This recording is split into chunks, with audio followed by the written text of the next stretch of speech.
하나님의 은사와 부르심에는 후회하심이 없느니라. 주님 안에서 하루 평안하셨습니까? 네. 설교 퀴즈를 열심히 풀어주시는 여러분들께 진심으로 감사를 드립니다. 먼저 하나님의 말씀 사도행전 15장 36절에서 41절까지 있는 말씀을 함께 좀 보도록 하겠습니다.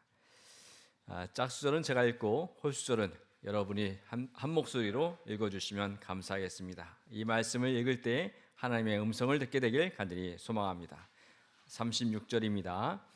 며칠 후에 바울이 바나바더러 말하되 우리가 주의 말씀을 전한 각 성으로 다시 가서 형제들이 어떠한가 방문하자 하고,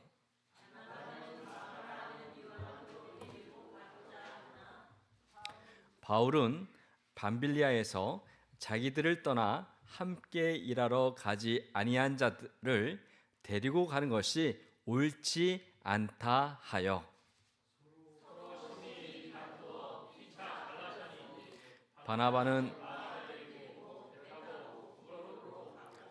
바울은 신라를 택한 후에 형제들에게 주의 은혜의 부탁함을 받고 떠나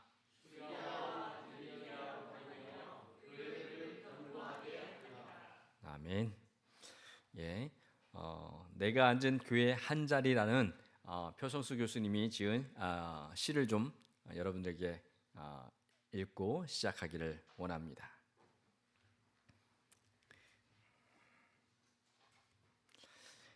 내가 앉은 교회 한 자리. 내가 앉은 교회 한 자리는 세상의 왕들이 앉은 옥자보다 더 귀하고 천금보다 복된 자리입니다.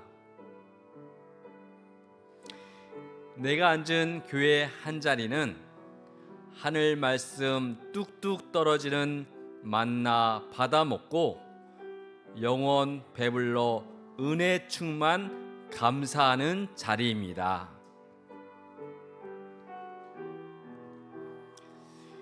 내가 앉은 교회 한 자리는 세상 파도치는 바다이지만 노아 방주같이 튼튼하여 하늘 폭우에 다다를 자리입니다.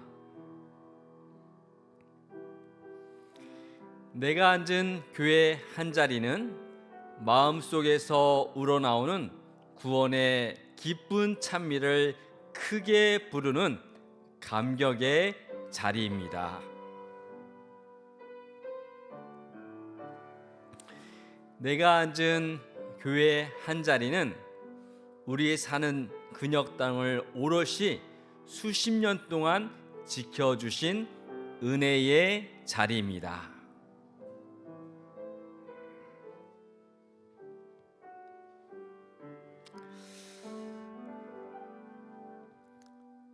오늘까지 이 목행교회의 한 자리를 지켜주신 여러분들께 진심으로 감사를 드립니다.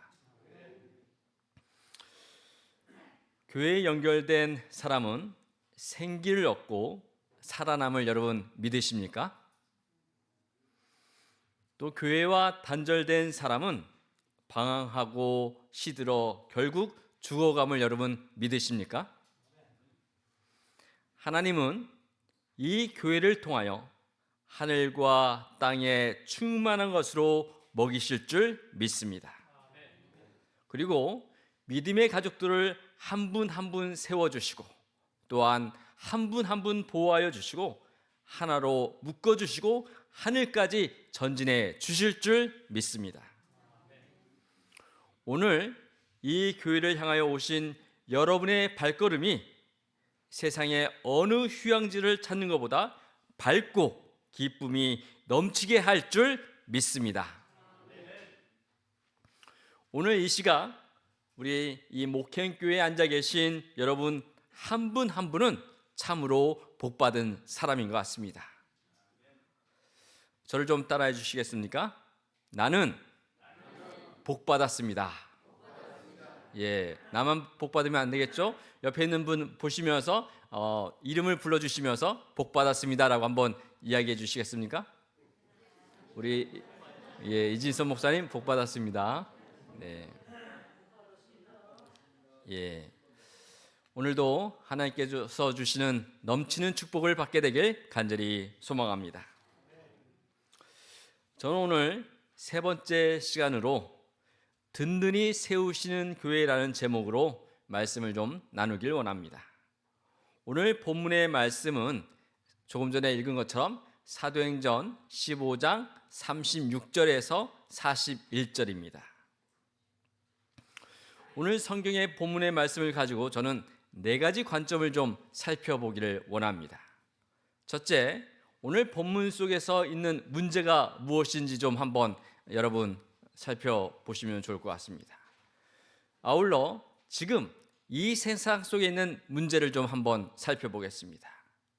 그리고 세 번째, 오늘 본문 속에서 그 문제를 하나님은 어떻게 대처하시는지 좀 한번 살펴보겠습니다. 네 번째로 이 세상에 있는 많은 문제들 가운데 하나님은 어떠한 행동을 통해서 그 문제를 풀어가시는지 좀 함께 살펴보기를 원합니다. 먼저 오늘 본문에 있는 문제를 좀 살펴보겠습니다. 오늘 본문의 말씀을 보면 한 사람이 나와 있는데요, 마가 요한이 등장합니다. 이 마가는 로마식 이름이고요, 그의 히브리식 이름은 요한입니다. 그래서 우리가 사도행전 12장과 15장을 보면 마가를 마가라 하는 요한이다라고 이야기를 합니다. 이 마가 요한의 어머니는 마리아입니다. 그래서 예수님의 어머니와 동명이인입니다. 그 어머니가 바로 예수님의 마지막 유월절 장소를 준비해 줬던 여인입니다. 그래서 우리는 그곳을 무슨 다락방이라고 합니까? 어떻게 아셨습니까? 마가의 다락방이다라고 부릅니다. 그만큼 이 예수님과 이 마가의 가정은 참으로 가까운 사이였습니다. 이곳의 마가의 다락방은 예수님의 승천 후에 제자들이 성령을 기다리면서 기도한 장소입니다. 그리고 사도행전 12장을 보면 이 베드로가 옥에 갇혀 있을 때에 성도들이 모여 함께 기도했던 곳 역시 바로 마가의 다락방이었습니다. 이런 걸 보면 마가는 어릴 때부터 예수님과 그의 제자들을 아주 가까이에서 만날 수 있었던 사람이었음을 보게 됩니다. 그래서 그런지 이 바울과 바나바는 초대교회의 중추적인 역할을 하고 있는 가정의 마가를 데리고 1차 선교 여행을 떠나게 됩니다. 하지만 이 마가는 선교 여행 당시 어려움을 견디지 못한 채 어떻게 됩니까? 집으로 돌아가고 맙니다. 그리고 나서 이 마가의 이름이 다시 등장하는 곳이 사도행전 15장입니다. 이때는 예루살렘 총회가 마친 이후였습니다. 이제 예루살렘 총회를 통해서 바울과 바나바는 열심히 복음을 전하기만 하면 되는 상황이었습니다. 그런데 한 가지 문제를 놓고 바울과 바나바가 심하게 다투게 됩니다. 그 분쟁의 중심에 누가 있었습니까? 마가가 있었습니다. 그래서 이 마가를 데려갈 것인가 말 것인가, 이 문제 때문에 바울과 바나바는 아주 갈라서게 될 정도에 이르기까지 합니다. 바나바는 말합니다. 이제 이 마가가 예전의 마가가 아니기 때문에 이 마가는 자신의 부족함을 인정했고 새로운 마음으로 선교지에 나가고자 하니 이 마가를 데려가면 좋겠다라고 이야기를 합니다.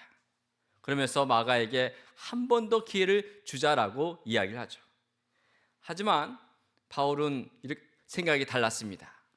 처음부터 그 놈은 어리고 약한 놈이기 때문에 또 데려가면 분명히 집으로 돌아갈 게 뻔하니 데려갈 맞자 소용없다라고 하면서 바나바의 말을 부정합니다. 결국 우리가 성경을 읽어보면 바나바는 마가를 데리고 구브로로 가고요, 바울은 실라와 함께 선교 여행을 떠나게 됩니다.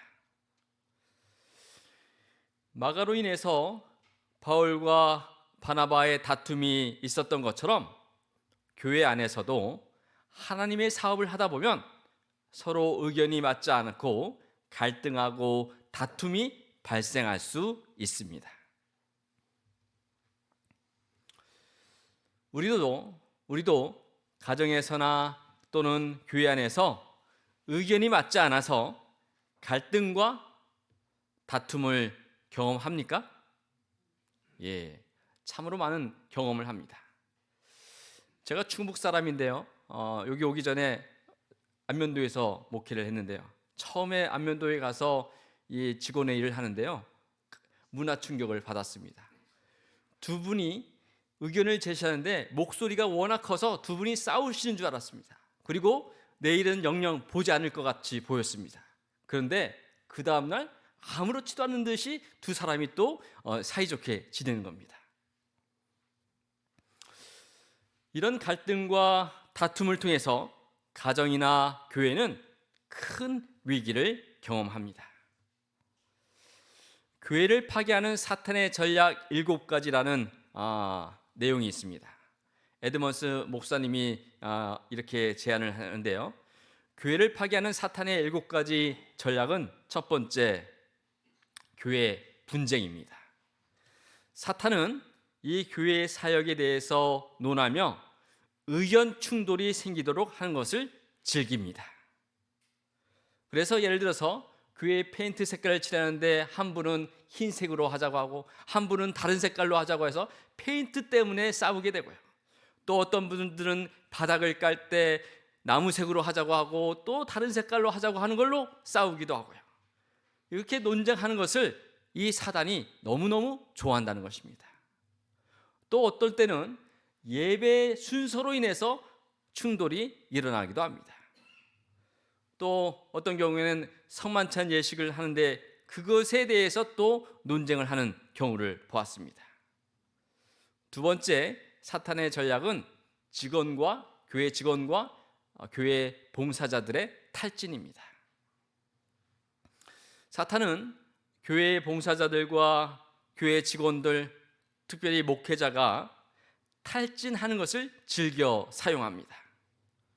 그래서 사탄은 시시때때로 사람을 낙담시키고요, 그리고 거짓말을 통해서 교회 지도자들을 탈진하도록 만듭니다.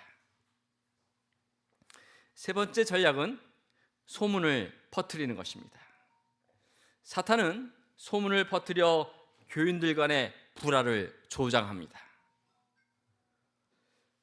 이 사탄은 목사님이나 교회 직원 같은 교회 누군가에게 구미가 당기는 이야기를 살짝 심어 놓습니다.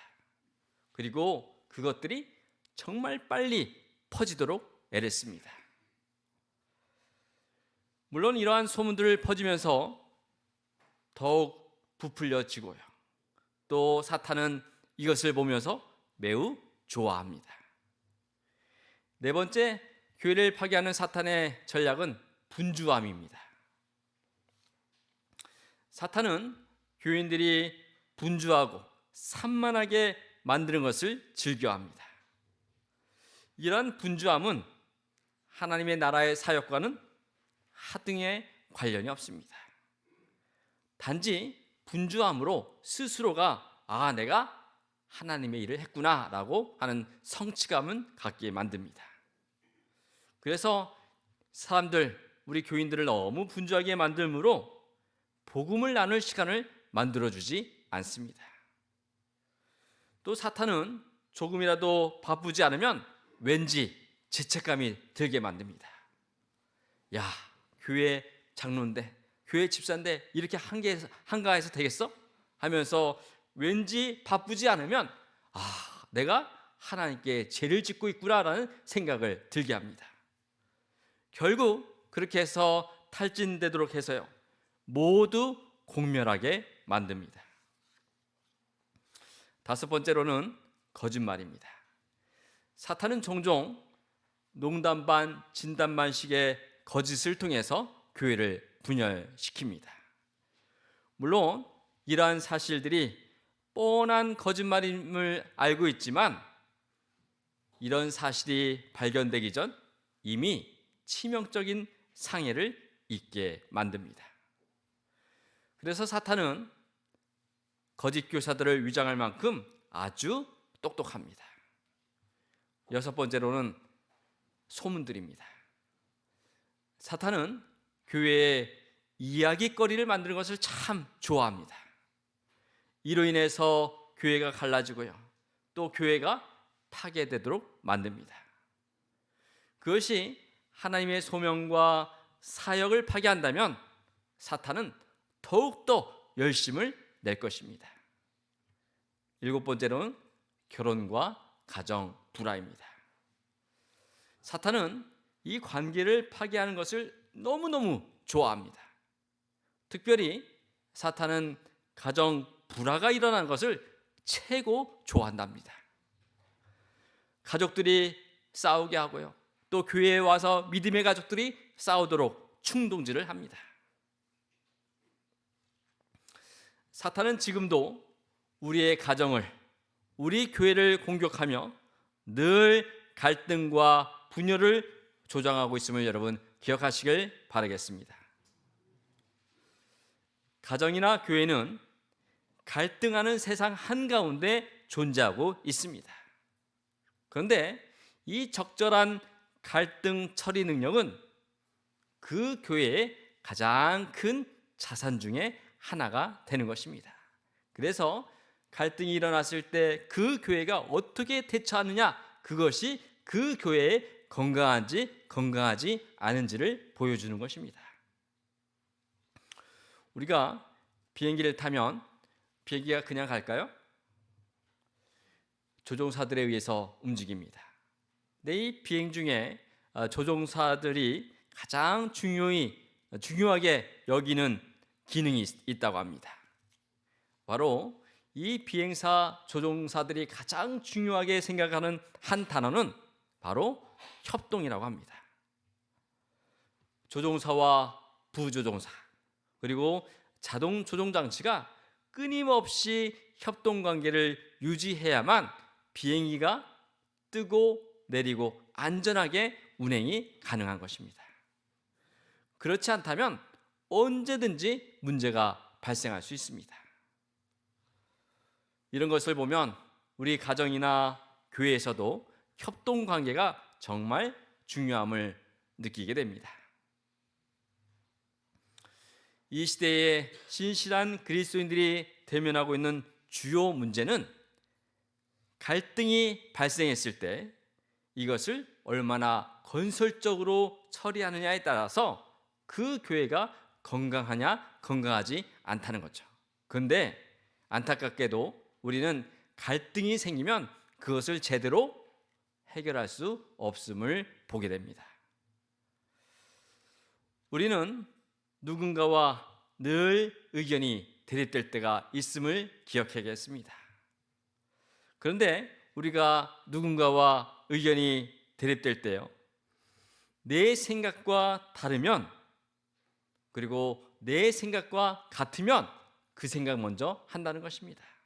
그래서 내 생각과 같으면 옳고 내 생각과 다르면 틀렸다고 하는 것이 우리들의 문제인 것 같습니다.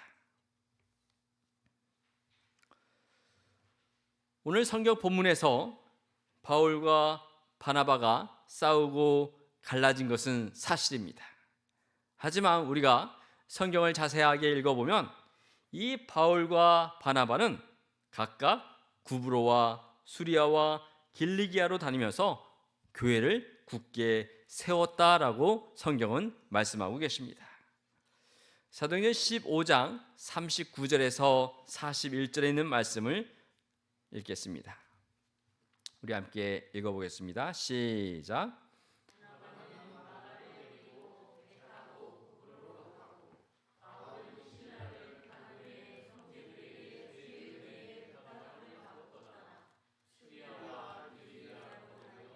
교회들을 굳게 하니라.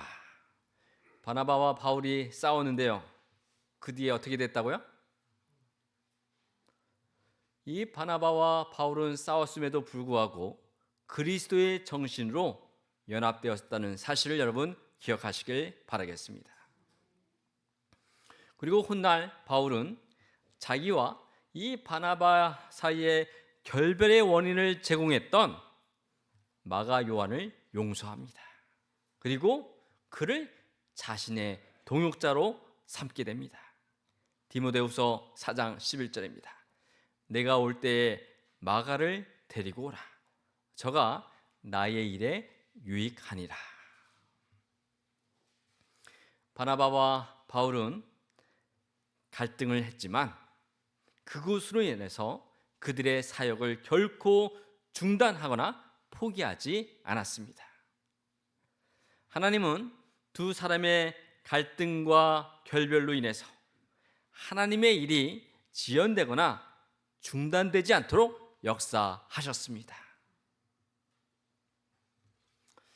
1차 선교여행 때는 한 팀으로 운영을 했지만 이제는 두 팀의 선교팀이 만들어져서 둘 다 성공적으로 선교를 했음을 성경은 말씀하고 계십니다. 결과적으로 이 선교가 더욱 강력하게 진행되었습니다. 그리하여 하나님의 교회는 평안하여 든든히 서갔다라고 성경은 분명하게 말씀하고 계십니다. 바나바와 바울은 하나님의 말씀 안에서 하나님의 사랑 안에서 하나가 되었습니다. 오늘 우리 예수님은 여러분과 저를 위해서 이렇게 기도하십니다. 아버지께서 내 안에 내가 아버지 안에 있는 것 같이 저희도 다 하나가 되어 우리 안에 있게 하사. 이것이 바로 예수 그리스도가 주시는 하나님의 은혜입니다. 예수 그리스도가 주시는 은혜로 말미암아 화해와 연합의 역사가 이루어졌습니다. 종교 개혁하면 한 사람이 유명합니다. 바로 많은 사람들 가운데 마르틴 루터를 많은 사람들이 기억을 합니다. 이 마르틴 루터가 종교 개혁을 일으켰을 때 스위스에서 한 사람이 와서 이 마르틴 루터를 도와주는데요. 그 사람의 이름이 츠빙글리입니다. 둘은 개혁의 동지였습니다. 정말 같이 두 손 꼭 잡고 천주교에 대해서 힘껏 싸웠습니다. 그런데 이 둘이 성찬 예식을 함에 있어서 의견이 갈리기 시작했습니다. 한 사람은 성찬에 사용하는 떡과 잔은 예수님의 살과 피를 상징하는 것이다 라고 생각을 했고요. 다른 한 사람은 성찬을 집례하는 순간 떡을 먹으면 그 떡이 예수님의 살이 되어서 내 살이 되는 거고 포도즙을 마시면 그것이 피가 된다라고 이야기를 하는 것입니다. 이것 때문에 두 사람은 죽을 때까지 화해하지 않았답니다. 이 둘 사이에 멜란히톤이라는 제자가 있었는데요. 이 제자가 둘 사이를 오고 가면서 화해를 이루기 위해서 노력을 했지만 끝내 이들은 죽을 때까지 화해하지 않았습니다. 갈등과 대립으로 인해 믿음의 가정들이 하나님의 교회가 큰 분란으로 빠질 수 있습니다. 그것이 바로 사탄이 원하는 방법임을 여러분 기억하시길 바라겠습니다. 이 세상 사람들은요, 술을 먹으면서 대립되는 것, 갈등을 많이 해결하는 것 같습니다. 그런데 교회에서 생긴 갈등과 대립은 죽을 때까지 풀지 않는 모습을 저는 본 적이 있습니다. 그런 것을 보면 교회 안에서 생기는 대립과 문제는 더 심각할 수도 있습니다. 반면에 성령이 역사해 주시면, 성령이 도와주시면 교회 안에서의 모든 문제가 아주 쉽게 풀어줄 줄 믿습니다. 보통 이 갈등과 대립이 생길 때 사람들은 교회는 세 가지 유형으로 대처를 합니다. 첫 번째는 비대결입니다. 이 비대결은 갈등이 생겨났을 때 물러서는 것입니다. 논쟁이 될 만한 주제를 아예 피하는 것입니다. 자신의 견해에 대해서 침묵을 지키고요, 갈등을 피하려고 애를 씁니다. 때때로 이 갈등 회피가 약점이나 죄가 될 때도 있습니다. 만약 교회의 순결함이 보호되어야 되는데도 불구하고 대립하지 않는다면 성경적으로 반응하는데 실패하는 것입니다. 그래서 이 갈등들 가운데 대립해야 되는 것과 대립해야 되지 말아야 될 것을 우리는 하나님의 능력으로 분별해야 됩니다. 그러기 위해서 우리는 늘 하나님의 선하신 능력을 간구해야겠습니다. 두 번째는 해결책입니다. 이 해결책의 유형은 이 의견 차이의 중간 지점에서 대립을 해소하고자 하는 것입니다. 이 의견 차이를 해소하려면 모든 사람들의 의견을 다 들어줘야 합니다. 그리고 이 해결책은 갈등을 처리하는 이상적인 방법처럼 보입니다. 그런데 이 해결책이 통하지 않는 상황도 때로 만나곤 합니다. 세 번째 방법은 통제입니다. 이 통제는 다른 사람이 자신의 입장을 이해해 줄 때까지 논쟁을 계속하는 것입니다. 그런 사람들은 종종 자신의 견해를 계속해서 끝까지 주장합니다.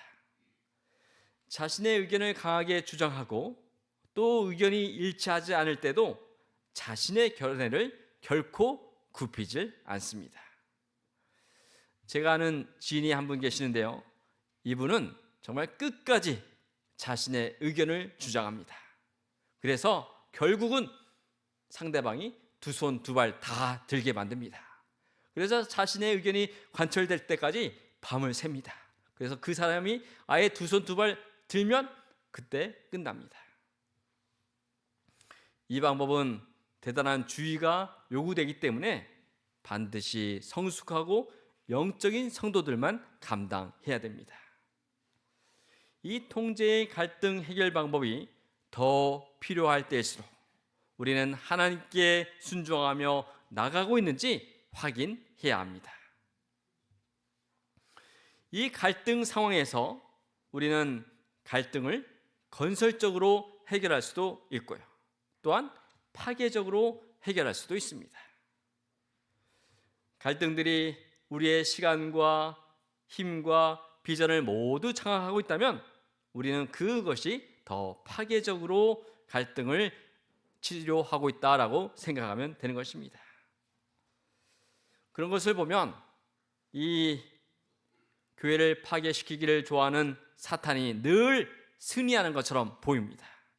하지만 우리 하나님께서 사람을 통해 역사하심을 우리는 기억해야겠습니다. 그래서 오늘 본문의 말씀을 보면 하나님은 바나바를 사용하십니다. 이 바나바의 훌륭한 점은 사람을 보는 안목이 있었고 사람을 기다리는 인내가 있었습니다. 이 바울을 부를 때도 모두가 바울을 의심하고 함께하지 않을 때 그는 이 바울을 데리고 사도들을 만나면서 그 진실됨을 알렸습니다. 이러한 바나바 덕분에 바울이 있을 수 있었고 또 마가도 있을 수 있었습니다. 사랑하는 여러분, 여러분과 제가, 여러분들이 이 목행교회의 바나바가 되기를 간절히 소망합니다.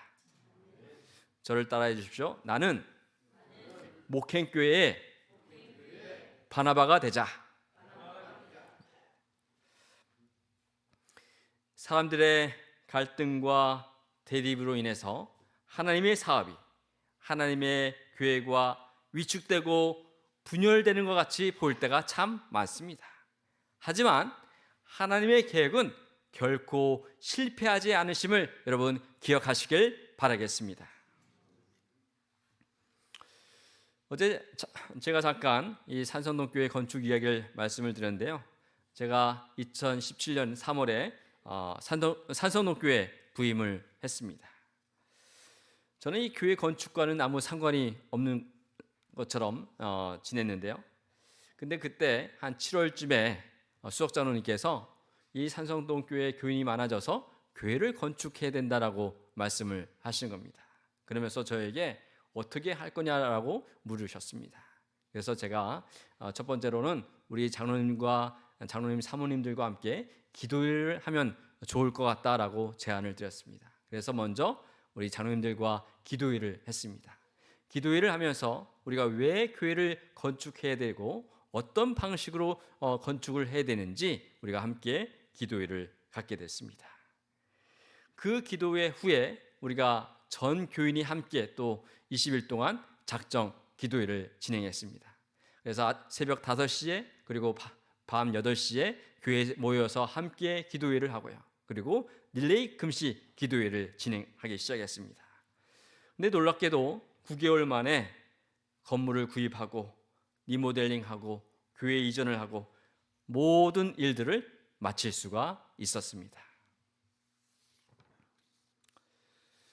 지금 돌아보면 그 여정의 한가운데 우리는 매달 릴레이 금식 기도회가 있었습니다. 저희들은 건축을 논의하기에 앞서서 먼저 기도의 자리로 나가기로 결심을 했습니다. 사람의 생각을 앞세우기보다 하나님의 뜻을 묻고 마음을 하나로 모으는 일이 무엇보다 중요하다고 믿었기 때문이었습니다. 그래서 매달 21시 릴레이 금식 기도를 진행했습니다.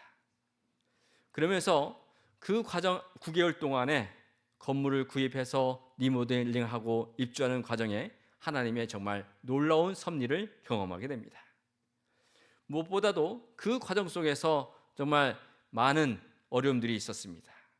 예를 들어서 이 건물을 구입을 해서 리모델링을 하는데 이것을 우리가 직접 해야 되느냐 위탁하느냐로 인해서 아주 첨예하게 대립이 된 적이 있었습니다.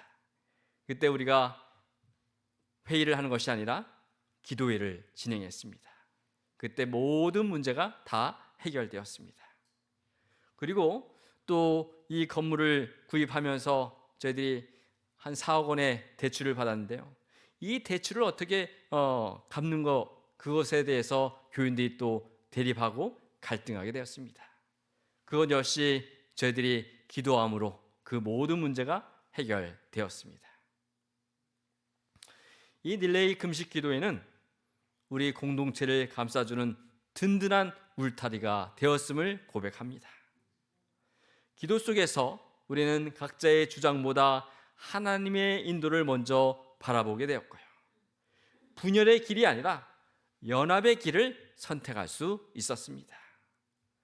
그 결과 우리는 인간적인 계산이나 힘이 아니라 하나님이 인도하시는 방향 안에서 이 사명을 넉넉히 감당할 수 있었습니다.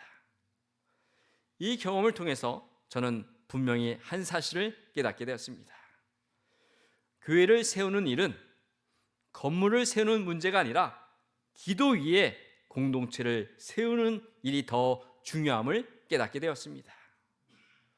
우리 하나님께서는 기도로 하나된 공동체를 간절히 원하십니다. 기도로 하나된 공동체 위에 당신의 일을 아름답게 이루어 가시는 분이 우리 하나님이심을 저는 믿습니다.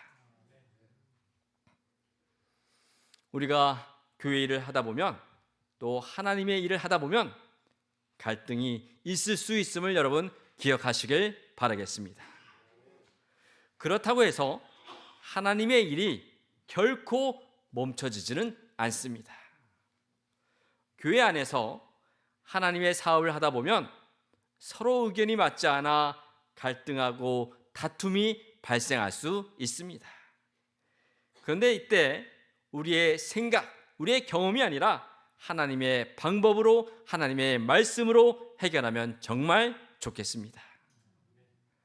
하나님의 말씀으로, 성령 하나님의 교통하심으로 이 목행교회가 다가오는 모든 갈등과 분열을 믿음으로 극복하는 건강한 교회가 되길 주님의 이름으로 기도합니다. 하나님이 주시는 은혜와 화해와 연합의 역사를 경험하는 하나님의 몸된 교회의 구성원들이 되어주시길 주님의 이름으로 소망해 봅니다. 그래서 주님 안에서 든든히 세워지는 목행교회가 되길 간절히 소망합니다. 그럴 때 주님께서 역사하실 일이 참으로 많음을 저는 확신합니다. 다시 한번 이 교회가 하나님의 뜻 안에서 든든히 세워갈 것을 확신하며 말씀을 마치겠습니다.